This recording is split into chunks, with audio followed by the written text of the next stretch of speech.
Hello, everybody. Today is Thursday, November 4th, 2021, and this is the LEGA Systems Cardano Stake Pool Delegators Call. For all those who have joined, today we will cover the following topics. We'll talk about what is new in the Cardano ecosystem, the development roadmap, and several recent updates. We will go over the Bitcoin uh, market, the crypto adoption timeline, and Bitcoin inflation rates versus the fiat currency inflation rates. We will discuss the monetary properties of Cardano ADA, uh, the growth of the wallet, and growth of new users in the ecospace. And we'll look at some of the updated usage metrics for Cardano and Bitcoin. We will discuss how and where you can buy Cardano ADA, how to set up staking wallet, and how you can and should keep it secure, how long it will take for you to start earning rewards, and how to plan for long-term growth and hedging against fiat currency inflation. We'll discuss where to stake your ADA and where staking rewards come from, how the reduction in payouts and reduction in reserves will affect prices and your earnings from staking ADA. And then we will look at ADAnomics, update on Cardano ADA staking and hodling economics, new wallets created, new users, and some of the other metrics. So without further ado, let's go. For those who are new to the ecosystem, I'll go over briefly what Bitcoin and Cardano is. So Bitcoin is a decentralized digital currency. It doesn't have a central bank. There is no single administrator or controller of the currency.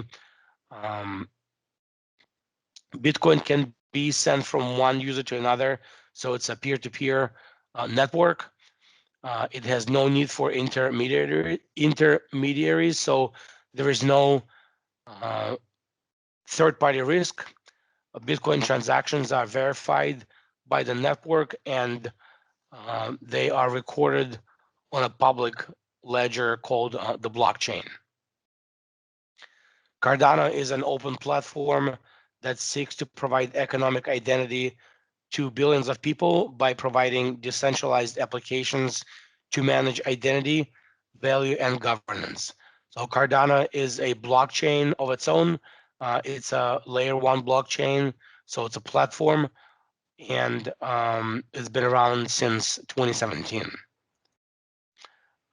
In the Cardano ecosystem, we have different types of businesses and organizations, lending, a launchpad for Cardano currencies, synthetic assets, insurance, oracles, query engines and graph engines, payment systems, wallets, NFT platforms, and other information platforms like adapools.org that I was just showcasing. So what's the difference between Cardano, Bitcoin, and US dollar? We usually go over these. So, and there are updated metrics. Cardano token name is ADA. It's after Ada Lovelace, um, who is a woman who lived in the 1800s, who was the first computer programmer. The Bitcoin token is BTC, consensus protocol, which is how information is recorded on the ledger.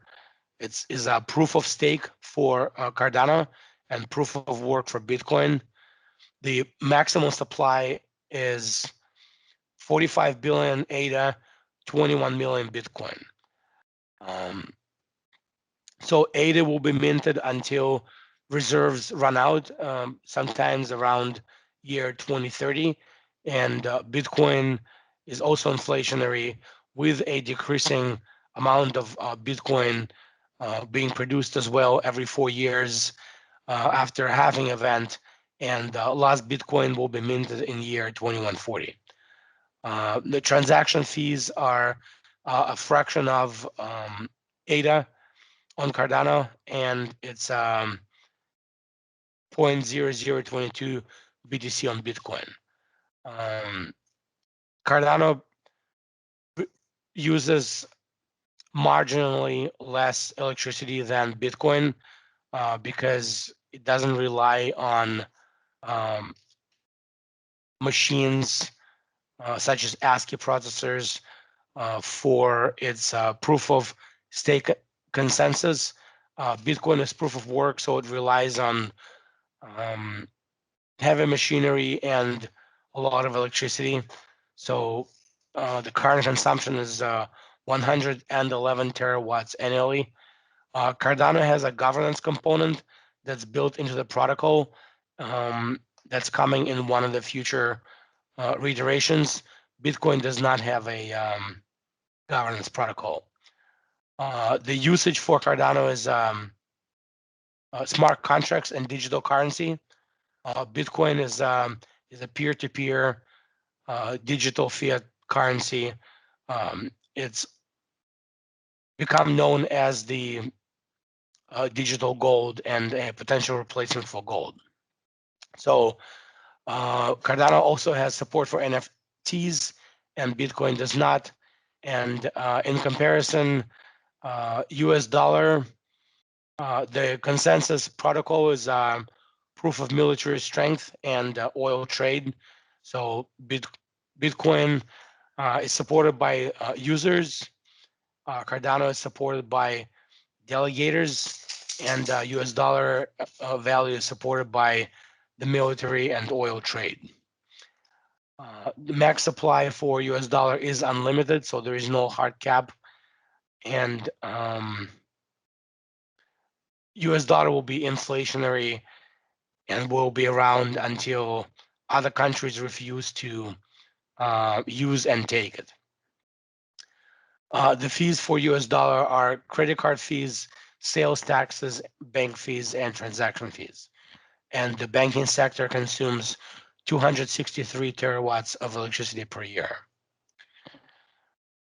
Any questions on this? Okay.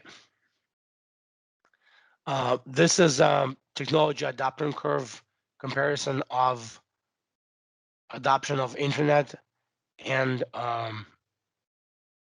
cryptocurrency and blockchain. So internet started out in the 70s and 80s. We started to see some real adoption numbers of the internet in early 1990s. So we crossed 10 million users on the internet by sometime in 1992. And then 1 billion users, 1 billion internet users sometime in year 2000. So current users on the blockchain and cryptocurrency users. So we're at roughly 250 million. So we're looking at a projected 1 billion cryptocurrency users by year 2024, which is about 3 years from now. And we expect that in the year 2030, we'll reach 3.7 billion crypto users, which will be approximately half of the world's population. So this is statistics according to GMI. It's not my opinion, but I believe that this is correct. And we're still in the early days. We've crossed the chasm, so to speak, but there's quite a bit more users to onboard and use cases to adapt before we can say that cryptocurrency and blockchain is mainstream. So this is an interesting graphic that was actually produced by Fidelity Investments, and this is a comparison of the gold market to Bitcoin market and gold adoption versus Bitcoin adoption. So the brown colored line here is the gold market, and the dark gray is the Bitcoin market. So Bitcoin market closely resembles gold market in the 70s and the early 80s. So for some reason, Bitcoin is closely following this um, trajectory. So this is one of the reasons why many Bitcoin proponents believe that Bitcoin is the digital gold and will eventually replace gold. Um, some of you know this. This is Plan B's stock to flow ratio. So there is an anonymous analyst out on Twitter who put together this model. It's called Bitcoin stock to flow model. And what it depicts is um, the price of Bitcoin aligned with the halving events. So every 4 years, we have a Bitcoin halving event where the Bitcoin reward that's paid out to miners is cut in half. So Bitcoin miners make money in two ways. They make money from transaction fees, and they also make money by receiving a Bitcoin mining subsidy. It's a reward in Bitcoin that's paid out every time um, a block is confirmed. So there's a puzzle that they have to solve to produce the block, and once they solve the puzzle, they receive a reward. And this reward is cut in half every 4 years, and this cuts the number of bitcoins that enter circulation every 4 years. So these halving events, they are considered to cause um, a supply shock on the Bitcoin market. So price rallies about 6 to 12 months after each halving. So the previous halvings that have happened in um, 2020 and before that in 2016 and before that in 2012, they represent these stairs here going up. And we can see that Bitcoin price shoots up shortly thereafter. So in 2012, price went from um, $10 to roughly $1,000 by 2014, which was 2 years after halving. And in late 2017, this was about 17 months after 2016 halving. The price of Bitcoin went from under $1,000 to 20,000. And the most recent halving in 2020 um, was in May of last year, and we're in the midst of what many call the current bull cycle trend. So we'll see where this goes. But according to Plan B's stock to flow model, we should hit 100,000 USD for one Bitcoin by sometime later this year or early 2022. And what stock to flow means is how many years it takes to produce the current supply. So the current stock to flow ratio of Bitcoin is 55. So it would take 55 years at the current mining rate to reproduce Bitcoins that are in existence now. In the next halving or after the next halving in 2022, the stock to flow will go above 100, which will mean that it would take 100 years to reproduce the Bitcoins that are currently in supply. And we can see that here, this is an inflation graph from a Glassnode. So these dotted lines that are going up, these are the Bitcoin halvings, and this is the inflation rate for Bitcoin, or the rate at which new Bitcoins are added to circulating supply. You can see the first fall here in 2012, and the next one falls in 2016. So as the inflation rate is falling, the price is going up, because there are more entrants into the market, there are more users in the market, but at the same time, the issuance rate and new Bitcoins that are added to circulating supply, they are falling at every halving. The regional root. So he's looking at RSI, relative strength index, for Bitcoin in the past cycles, and you can see um, RSI jumping up in 2012, 2011, 2013, 2017. So in the previous bull cycles. And the current RSI, here we are in October at 61,000. You can see here, um, with the RSI still being relatively low.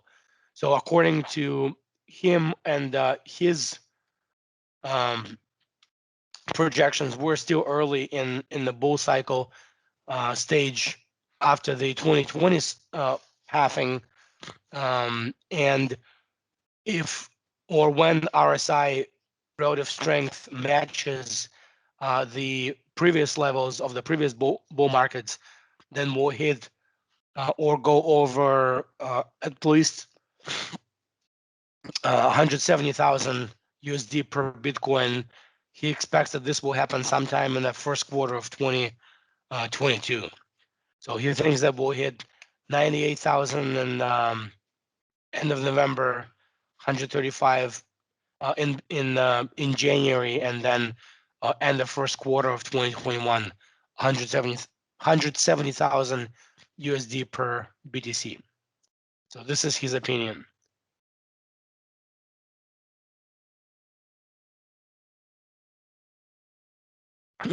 And this is also the relative strength index of the current bull cycle. You see here after the 2020 halving, that's the horizontal line going up, the most recent one.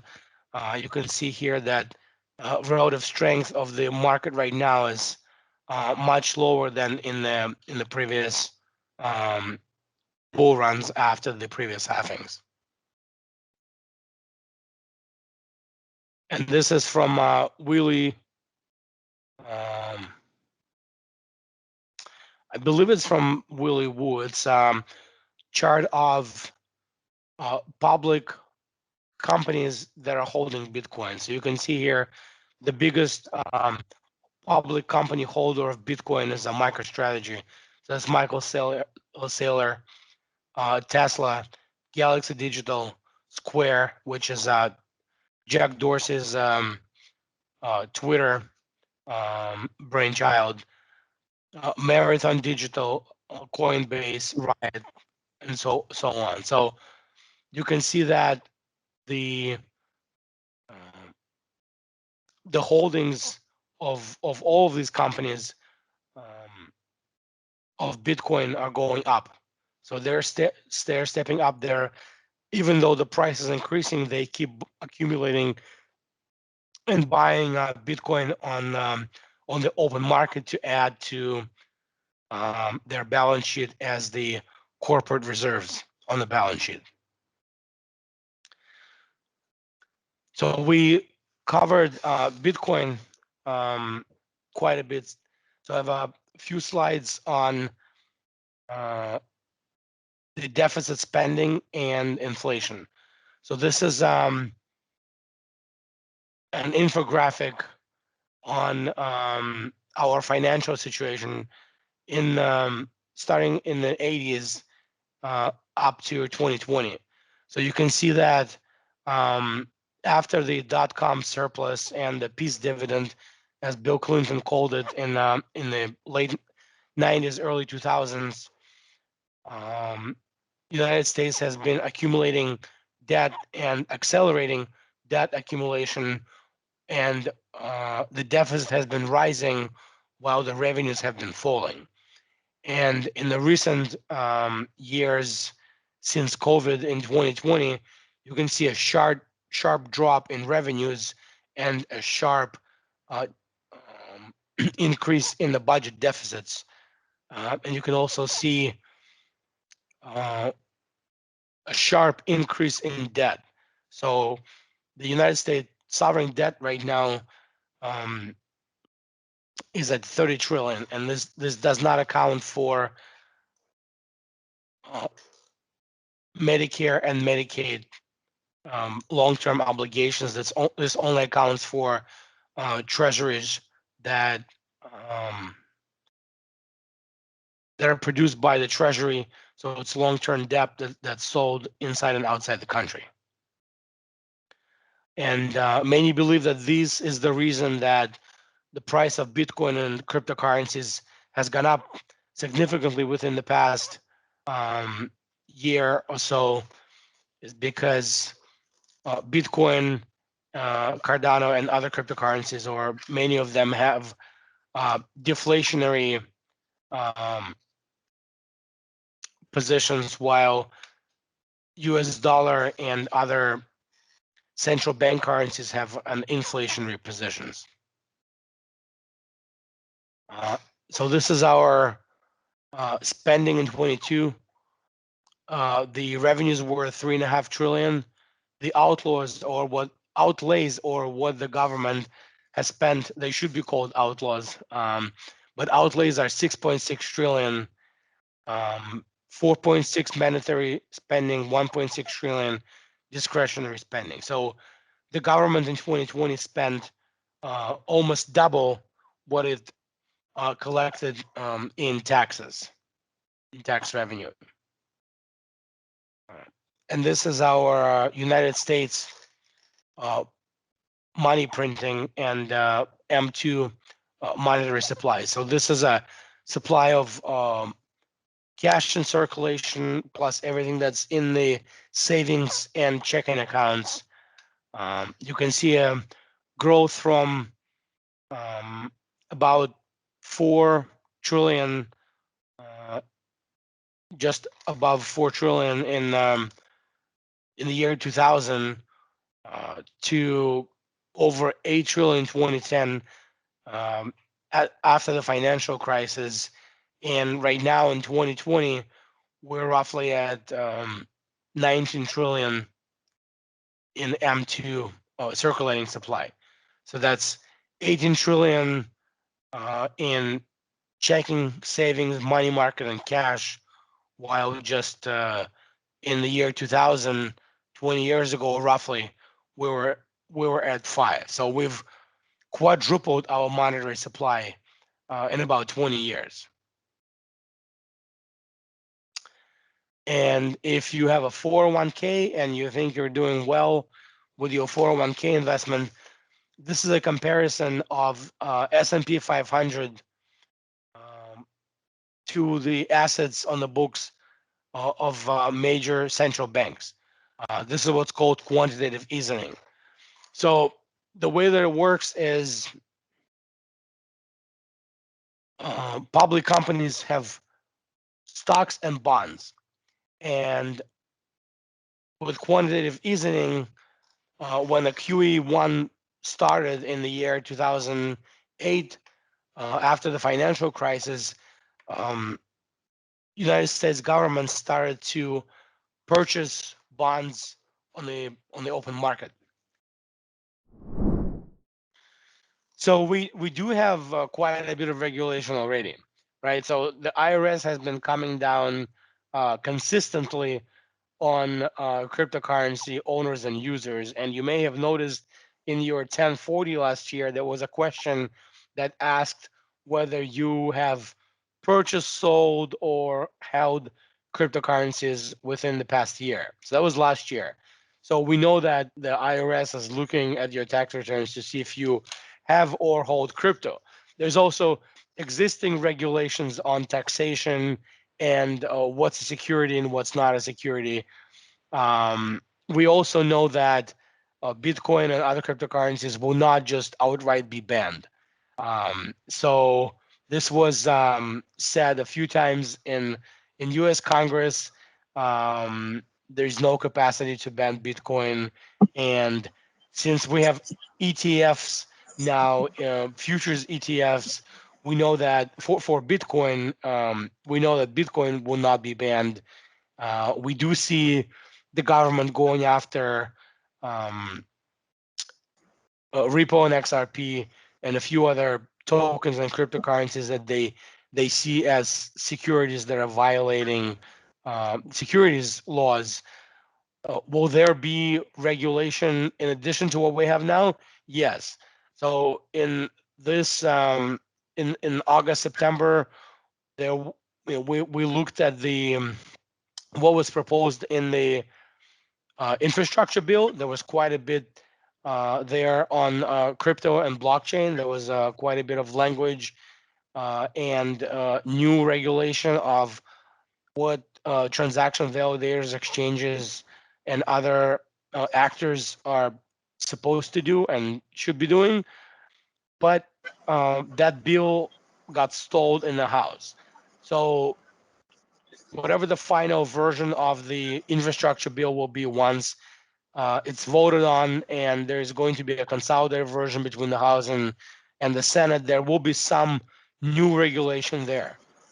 My thoughts are yes, there will be regulation. There will be a an increase in regulation. There will be more requirements on identity, and there will be more requirements on KYC, know your customer. And I believe Cardano is very well positioned for this because of Prism, which is a component of Cardano that is designed for identity, accountability, and know your customer. Um, Already in Texas, if you're conducting transactions in cryptocurrency above 1,500 US dollars, each side of the transaction needs to have an identity confirmed. So they have to go through anti money laundering, and they have to go through know your customer. So that's on the state level. So right now we have a mix of state regulations and federal regulations. You may have seen like New Jersey and New York state regulators going after like BlockFi and Coinbase. So we'll see more of that. We'll see some federal regulations, and when there's federal regulation, there's a preemption. So the feds have the upper hand, and if they don't cover a certain area, then that becomes a state regulator area. So I do think that there is more regulation coming. I do think that it's good for the space overall, because um, one of the shadows that's been hanging over Bitcoin and other cryptocurrencies in the past 10 years or so is what if Bitcoin gets banned? What if cryptocurrencies get banned? So now we know for certain that this is not going to happen. So that's good, right? Will there be additional regulation, additional rules and laws? Yes. Um, which ones are coming? I think that there's more on identity and know your customer that's coming, that's in the pipeline now. And overall, I think that it will be good. So to move along, this is a consumer price index over the past 3 years. So we had inflation around 2% in the US dollar space. We had a deflation in early 2020 until the government started to actively print money and hand it out to everybody. So now in 2021, we see inflation jumping from an average of 2% to about 5.5%, 6%. And if you look at real inflation, if you had to recently purchase a home or purchase a car, pay someone to come do maintenance on your house, or try to hire somebody for your business or to do yard work, um, or anything for that matter. You can um, feel this pain. There's also shrinkflation, which is when you go to a store and a package of something that you've bought before has shrunk while the price has accelerated. So clearly, to me, there's inflation. And when you get paid in US dollars, the government takes between 30 and 40%, depending on your situation, in taxes up front. And then in the back, at the end of the year, you find out that they've printed another 30 or 40%. And then you have to pay property taxes on your house and um, excise taxes on your other property. So when it's all said and done, you've given away about 50% in taxes and 30 to 40% in inflation, and whatever remains is what you have left.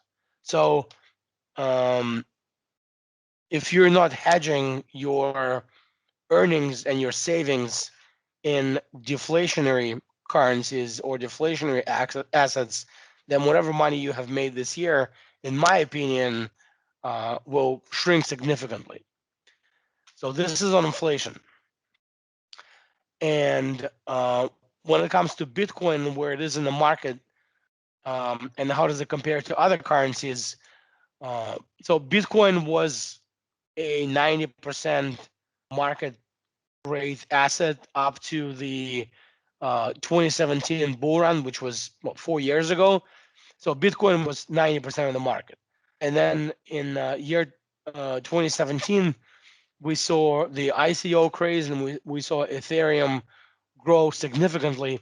So the Bitcoin dominance fell to about 35% by end of 2017. And what that means is uh, in the overall cryptocurrency market, the share of Bitcoin fell from 90% to about 35%.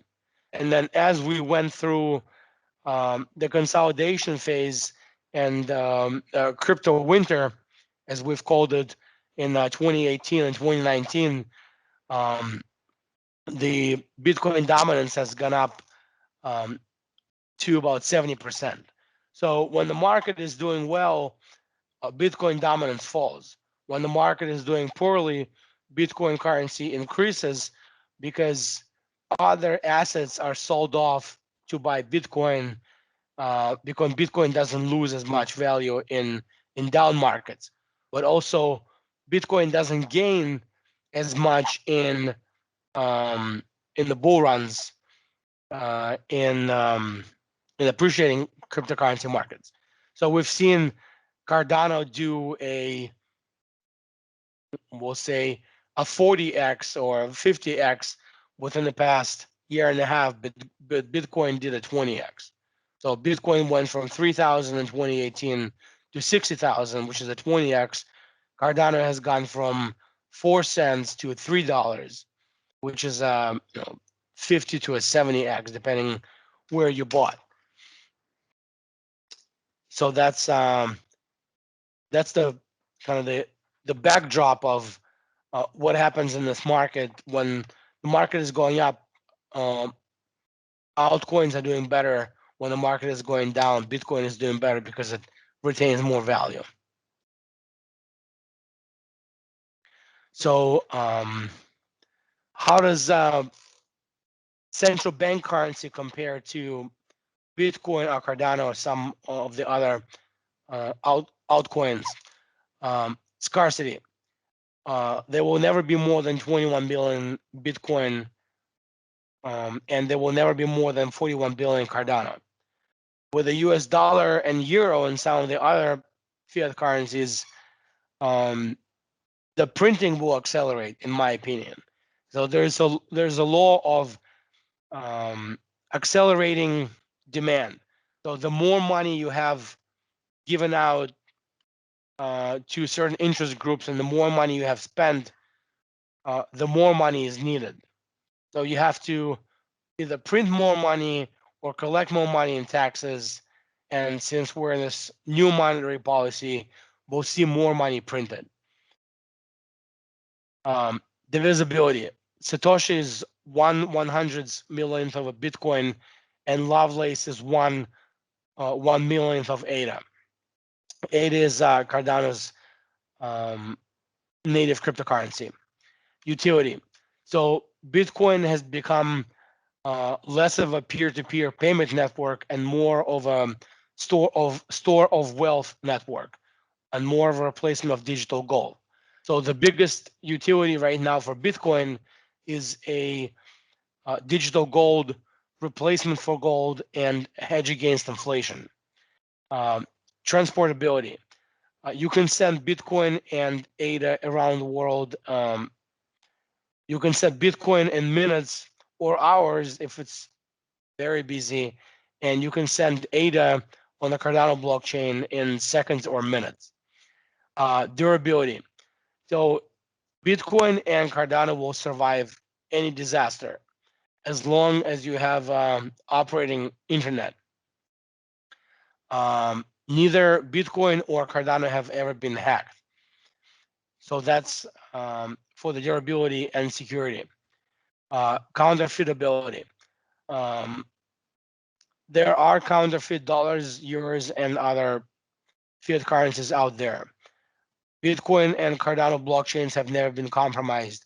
So there has never been a counterfeit Bitcoin, and there has never been a counterfeit ADA. There have been double spend attacks successfully conducted on other blockchains such as Ethereum Classic, where and what that means is someone was able to um, put more than 51% of purchasing power um,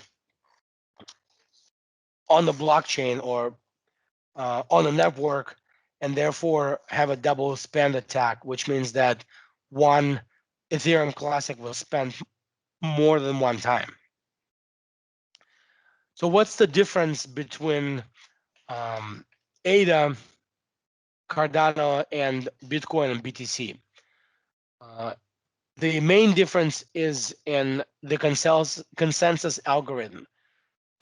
Cardano uses what's called a proof of stake, and Bitcoin uses a proof of work.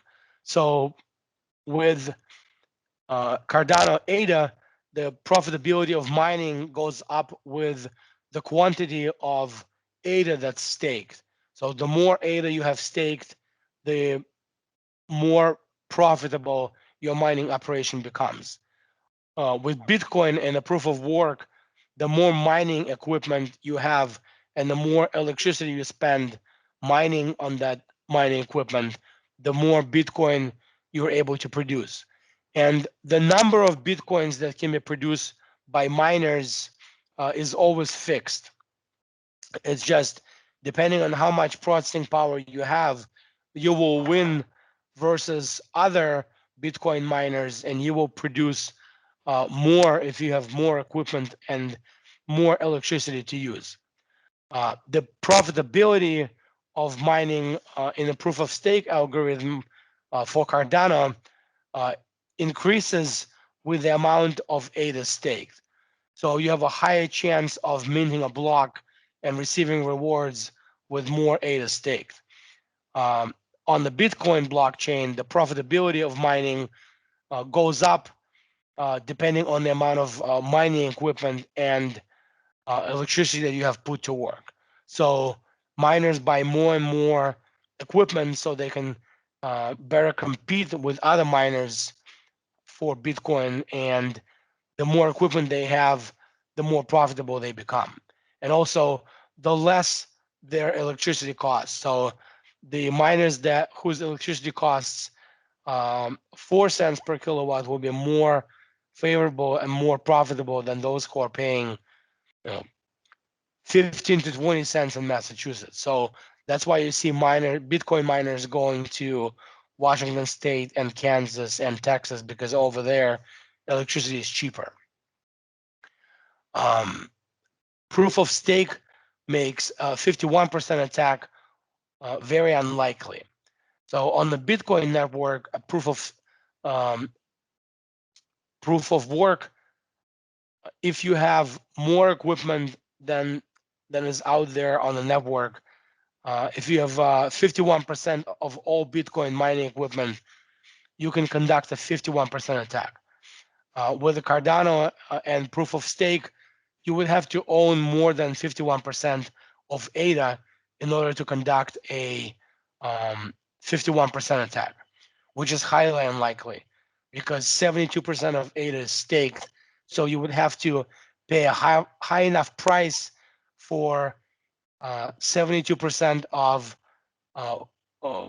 ADA being held to be sold to you in order to conduct a 51% attack. Proof of stake is highly decentralized. Proof of work is highly centralized. So miners in the proof of work algorithm, as they mine more Bitcoin, they buy more equipment. So they tend to be highly centralized. With proof of stake, we have a tendency of smaller participants entering the market and they're purchasing their ADA from participants who have been on the market for a while. So there are smaller participants with smaller amounts of ADA, and they make the proof of stake ecosystem more decentralized because they're mining in smaller pools. And we'll look at that a little bit more in a few minutes. So the environmental of proof of stake is minuscule in comparison to Bitcoin because proof of stake uses fraction of electricity used by proof of work. We don't rely on high usage of electricity to mine ADA. We rely on delegators and ADA in the pool, where proof of work relies on electricity and equipment that consumes it. So some of the supply characteristics of ADA. Maximum supply of ADA is 45 billion. 32 billion are currently in the supply. So the current circulating supply is at 71%, and the total supply is capped at 45 billion. So you will never have more than 45 billion ADA available, and that maximum supply will be achieved depending on transaction volume sometime in the year 2140. So the reserves or the supply that has not yet been put into circulation is 12.8 billion as of October. And we have 23 billion staked. So that's ADA that's in someone's wallet right now that's being staked on the network. So any question on the ADA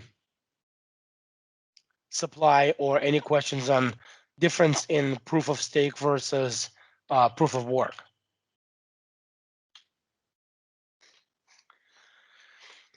So I have some basic terms for those who are new. As I will be covering them, it's good to know what these things mean.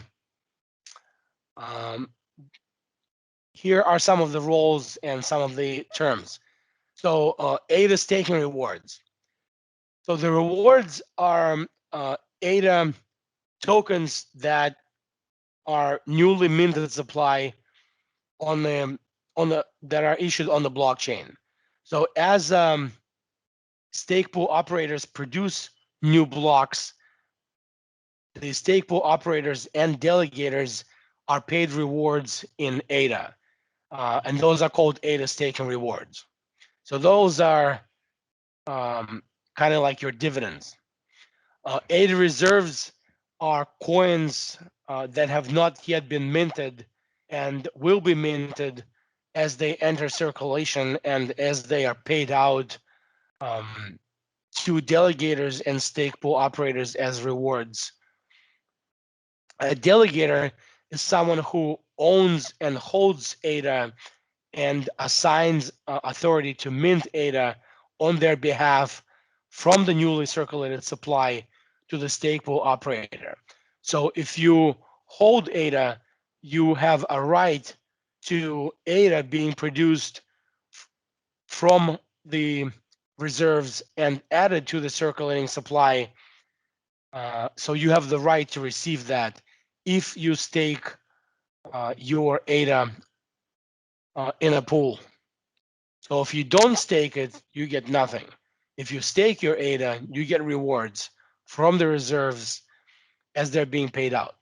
Uh, Stake pool is a transaction validator and a block producer on the blockchain. So I am a stake pool operator, and the name of our stake pool is LEGA.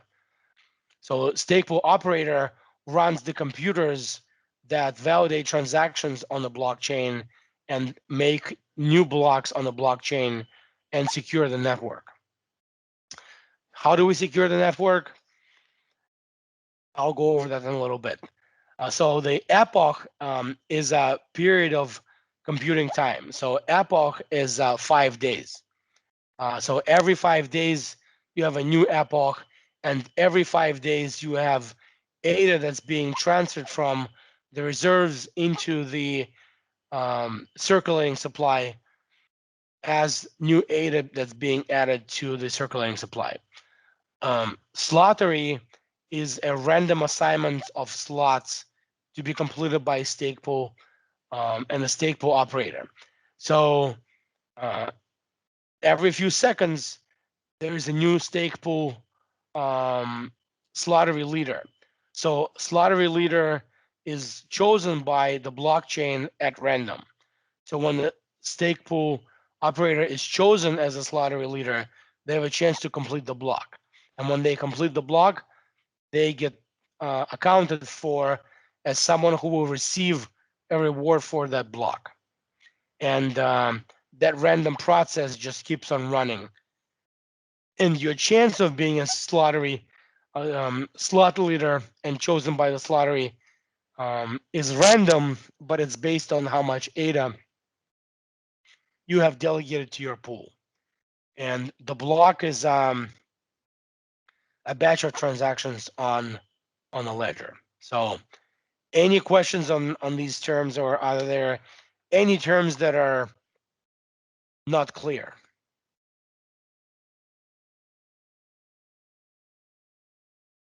Everything is clear. Okay. So where we are right now in the Cardano development cycle. So we've gone through Byron stage, which is the initial building and community stage. We've gone through the Shelley stage. That's the proof of stake stage for delegators, nodes, and stake pool mechanism. We have just made it through the Golden era, which is the smart contracts era, and the smart contracts are now available on Cardano. So we have entered the Basho stage, which is a scaling era. And one of the features that are coming in the Basho era is Hydra.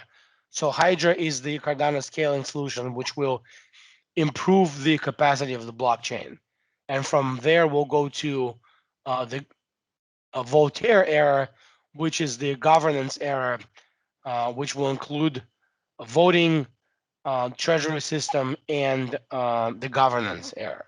So right now, we're just past Goguen and we're entering the Basho era, where we're working on the scaling and transaction speed improvements. So as we've entered the smart contract stage, let's talk a little bit about smart contracts. So smart contracts were first defined by Nick Szabo, who is one of the blockchain pioneers, as a computerized contract which lives on the blockchain, and it's a executed contracts with terms.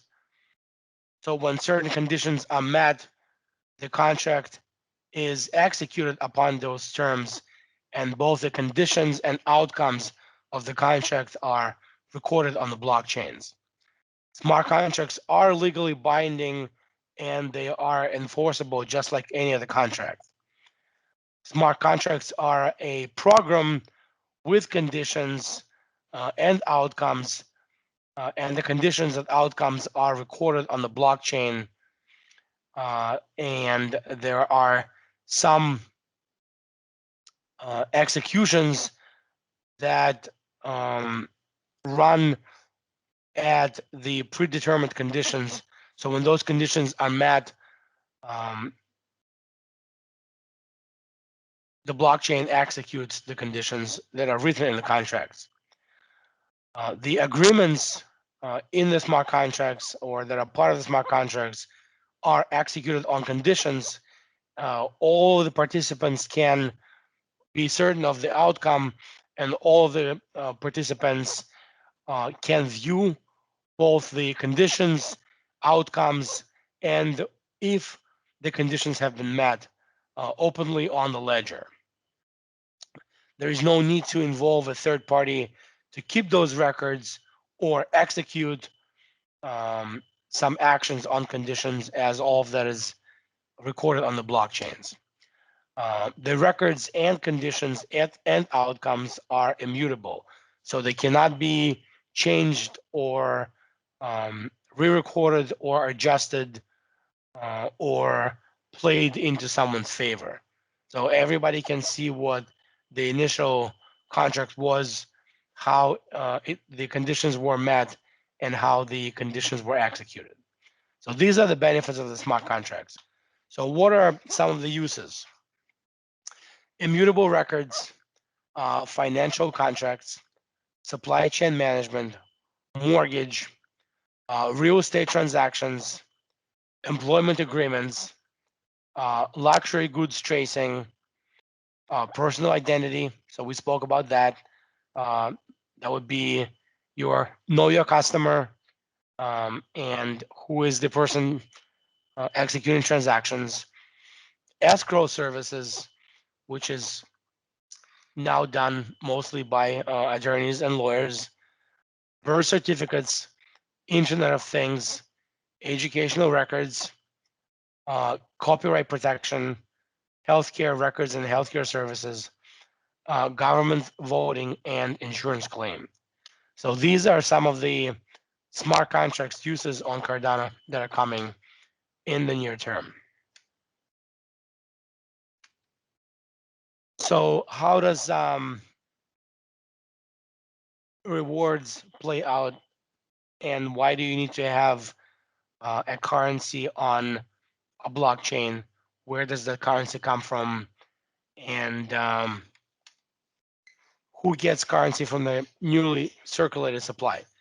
So those are some of the commonly asked questions. Why do you need to have a currency on the blockchain? Um, so for a blockchain to be decentralized, it has to be maintained. And in order for something to be maintained, someone has to pay for it. So if it's decentralized, there is no single party that's running the blockchain. It's ran by the participants. So those participants run independent computer systems that validate transactions on the blockchain. So somehow they have to be paid, and there has to be a meaningful exchange of value. Also, if you have smart contracts and if you have a peer-to-peer payment system, you have to conduct those payments in some currency. And you have to have currency built into the smart contracts so that there can be a mechanism for payments and reimbursements and escrow. So if you need all of that, then you need some treasury system. You need a system for accounting for inflation, accounting for new supply entering um, your circulating currency, right? So how does that all work on Cardano? So there are reserves. Right now, they're just below 13 billion, and about a third of the total uh, um, supply at the end of the period. So I have a question here. How would I put my ADA from Coinbase to Lega to stake? So we're going to go over that question, and I will have an answer for you just shortly. Let me just go over the reserves real quick, and then we'll go Yuri into the delegation mechanism. So bear with me for a moment. So at every epoch, which is every 5 days, there is some portion of ADA that's moved from the reserves into block rewards and from transaction fees into block rewards. So if it's 75% from reserves, 25% from transaction fees, that's being paid into the block rewards. And from the block reward, 75% every epoch goes to the stake pool, and 25% goes to the treasury. So the treasury is the catalyst that funds new projects that run on Cardano. And the 75% stake pool and delegators is the rewards that go to the stake pool for operating costs and to the delegators as delegator rewards. So any questions on this? Where do reserves come from and how they get paid out? So right now in the year 2021, the rewards that will be paid out this year are 3.3 billion. Next year in 2022, 2.1. So the reserves will shrink and the rewards will shrink. So fewer rewards will be paid out. So if you have ADA, the time to stake and the time to make rewards is now, because next year and year after, the rewards will shrink.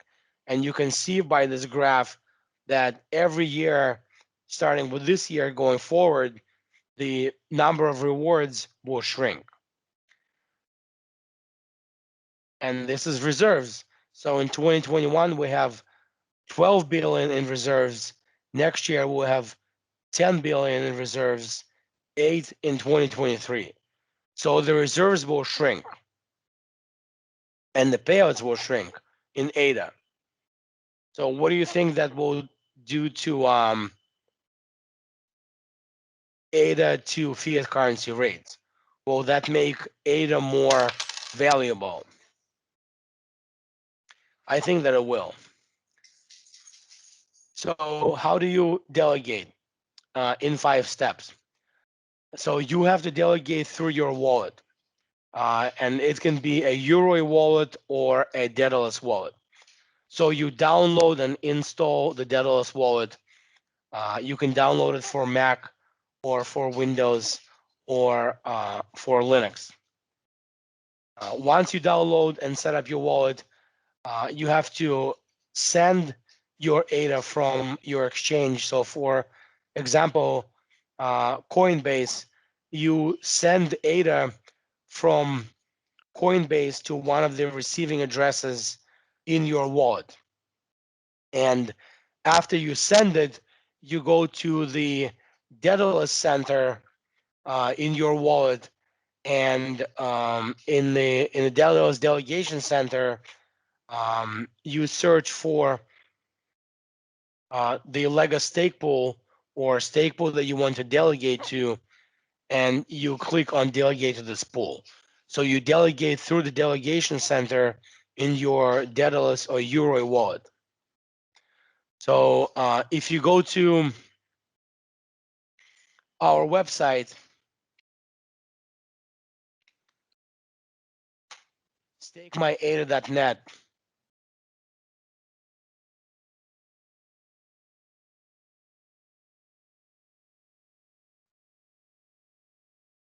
there's a tab here, delegate to stake pool LEGA, and you choose the wallet that you're using.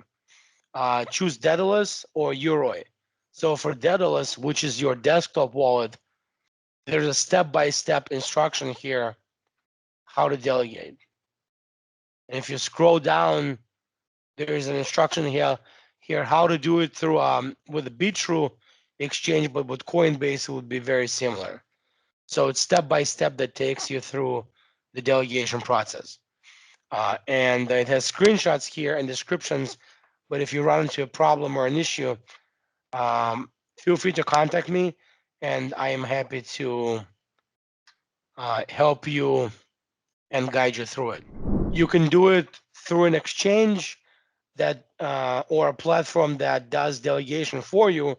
So Binance US does not offer it, but in Asia, for example, you can do it through Binance, but you lose control of your ADA.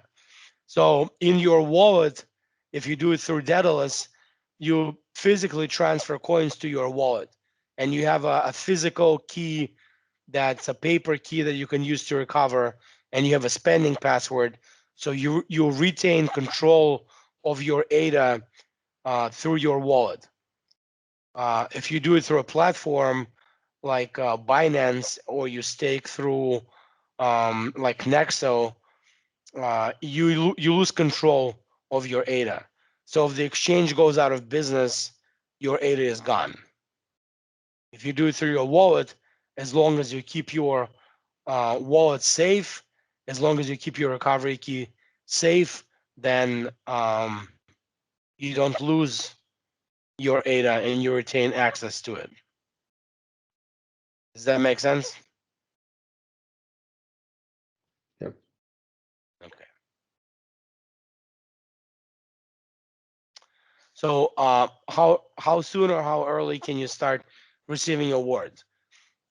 Rewards for staking your ADA. So it takes 4 epochs, and epoch was 5 days. So it's going to take approximately 20 days. So why and how does that happen? There is no locking mechanism for staking ADA. So your ADA is never locked in your wallet. You can retrieve your ADA from your wallet at any point, send it back to an exchange and sell it. So in epoch n+1, you send ADA to your wallet and a snapshot is taken. So let's say right now is epoch 300, you send ADA to your wallet. In next epoch 301, depending on where you are right now, today we're 2 days away from a new epoch. So in 2 days, a snapshot will be taken of the amount in your wallet. So the next time you get paid rewards, the reward payout will be based on how many ADA you had in your wallet at that time and how many blocks were produced by the pool. So in n+2, in the following epoch, in epoch 302, if you were to stake right now, blocks are produced. And then in the next epoch, n+3, the rewards are calculated based on the snapshot in n+1. And then in the next epoch, n+4, your rewards are paid out and they show up in your wallet. So this is how the reward payout works and how long you have to wait for your first rewards. Any questions on this?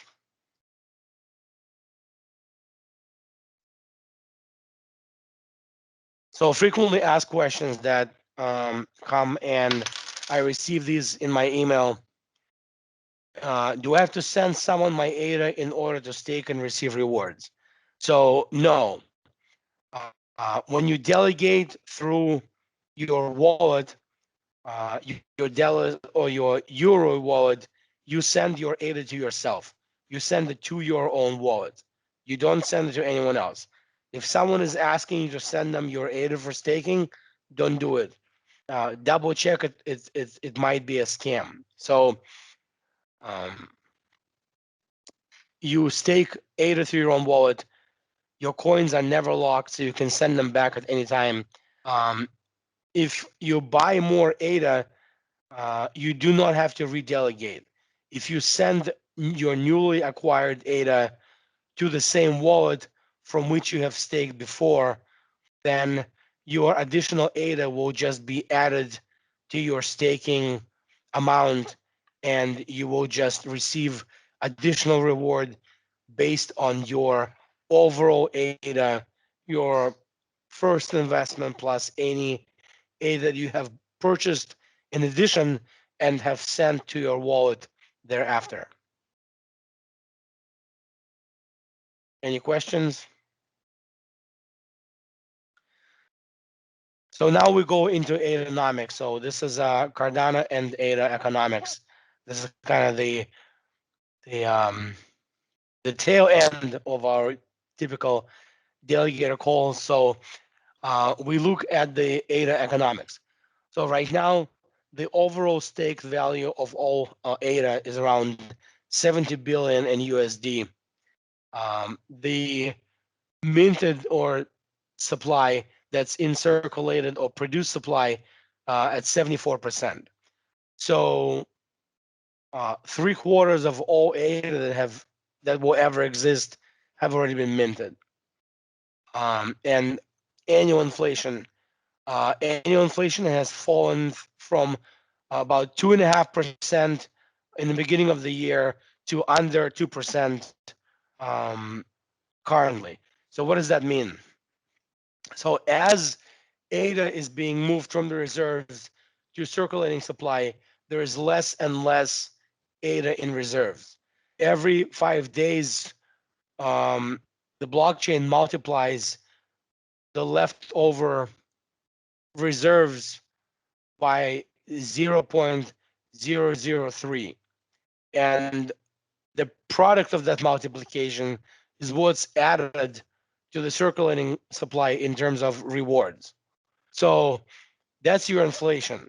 Inflation is how much ADA is being added from reserves to the circulating supply. So this inflation rate has been falling because we're adding less and less ADA to the circulating supply at every epoch. So Bitcoin has its halving every 4 years. Cardano has its halving every 5 days because Bitcoin cuts the Bitcoin that's paid to miners as rewards every 4 years. Cardano makes that cut every 5 days. So we have this gradual reduction in inflation. Wallets. So very exciting news this week. We've crossed 2 million ADA wallets this past week. So we have about a million delegated wallets, which means wallets that are delegating their ADA to a stake pool. And we have over 2 million wallets now overall. Some are delegating, some are not. So roughly half are delegating. Why is there half that's not delegating? You're gonna have to ask those people why they're not delegating their ADA. Average ADA per delegated wallet. So in the beginning of the year, we were at about 170,000 ADA per delegated wallet. Right now, we're roughly at 25,000 on average. So those who have owned ADA for a while are selling it to the newcomers in the market. So this is why this average is going down. Rewards. Uh, rewards of in terms of USD have grown, but also rewards in terms of ADA are diminishing. So as we have new epochs every 5 days, the amount of rewards is shrinking because we have a constant rate. We're multiplying that same reward number by a smaller amount in the reserves. So the rewards in terms of US dollar have grown in the past, if you take the past 50 epoch, but in terms of ADA, they're shrinking. And percent of total ADA is also shrinking because you have more entrants in the market, people who are buying ADA just to wait until it appreciates, or they don't know how to stake. So it's one of those two things. So that's it. I have some resources I'd like you to check out. So our website, stakemyada.net. We have some many useful resources, articles, and Q&A, and some useful links. We have a page on LinkedIn that you can follow. We have a YouTube channel, LEGA Systems. Please subscribe and follow. We have a stats page on ADA pools, and we also have a stats page on pool.io. So please follow those. I did promise to go over the recent rewards and the current epoch, as well as what makes Cardano more secure. So a few things I wanted to mention. This is our page on adapools.org. So you can see on returns our roll lifetime. So this is the lifetime annualized return of the pool. It's roughly 3.5% annualized. So this is above the inflation rate of 2.2%. And ROA M, this is the annualized return within the past 30 days. Life stake is amount of ADA that's in the pool, 4.196 million. This accounts for ADA that's being added or removed from the pool since the last snapshot is taken at the last epoch. And active is the last snapshot of the pool, which means this is the active amount that the pool is minting new blocks on. So the current lottery accounts for 4.16 million ADA in the pool. The pledge. So this is what makes the Cardano blockchain safer. Pledge is the amount of ADA that the stake pool operator pledges or promises to keep in the pool. And if there's a lesser amount in that address, then the pool cannot produce blocks. So the stake pool operator promises to have this pledge. So we have a 317 ADA in the pool that we promise to keep in the pool. Otherwise, the pool stops working. So how does this keep the pool safe or makes it safer? So if we have this amount, it adds up to what other stake pool operators have in their pledge. And the pledge amount makes a 51% attack less likely because the stake pool operator cannot remove this amount from the pool without invalidating their pool. So that amount cannot be removed from the pools. And even if the stake pool operator removes their pledge, they have to re-register that on the blockchain, and that doesn't take effect until the re-registration is done. So this makes a 51% attack highly unlikely, because taking that amount out of the pools takes effort and time. So what is the cost for you as a delegator to pledge to the pool? So from any amount of ADA that you make as a delegator in rewards, we keep 2%. So that's this margin right here. The margin is 2%. So that's what we keep. And then there's a fixed cost, 340 ADA. So if we make blocks or if we don't make blocks, this amount is paid. If we don't make any blocks, then this 340 ADA amount is subtracted every epoch from the pledge wallet. If we make blocks and we receive reward, then this amount 340 ADA is subtracted every epoch from the overall amount that the pool makes. So what does that mean? So in the last epoch, the pool made 347. So this includes the reward of the pool, and this is what the delegators made, 1.7 thousand. So this is based on 3 blocks. And then in the previous one before that, epoch 298, the delegator reward was 3,000. So this is what delegators made, and the pool made 400. So this is the fee and what the pool makes on their pledge as a reward. So that's what that means. So any questions on what's shown here in ADA pools?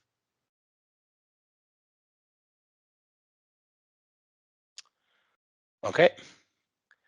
So we're almost at 9 o'clock. This is everything that I wanted to cover today. Again, some useful links here. Please check us out on LinkedIn, and there's a staking calculator and a Cardano metrics page on Masari. If you need help finding these links, if you go to adapools.org, there is oops, sorry, not here. On our website, stakemyada.net, we have a page with useful links where you can find all of these links. In About Staking tab, if you click here, useful links, you can find our Instagram page, LinkedIn, YouTube channel, our stake pool map, and some of the pages and resources I covered today. So you can go to our page on adapools.org, pool.io, Cardano staking calculator. If you go here, you can calculate what you can expect in rewards.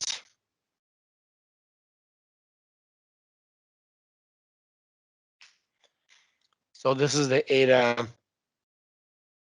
calculator. You can account if you have 10,000 ADA to stake. It will show you your rewards breakdown. So how much ADA you will have in 60 epochs. So this is based on the current inflation rate and current returns. So you can find all of this on stakemyada.net, about staking and useful links. And you are always welcome to reach out to me with any questions or issues that you have. And I'm happy to help you delegate your stake or move your ADA to stake it through your wallet.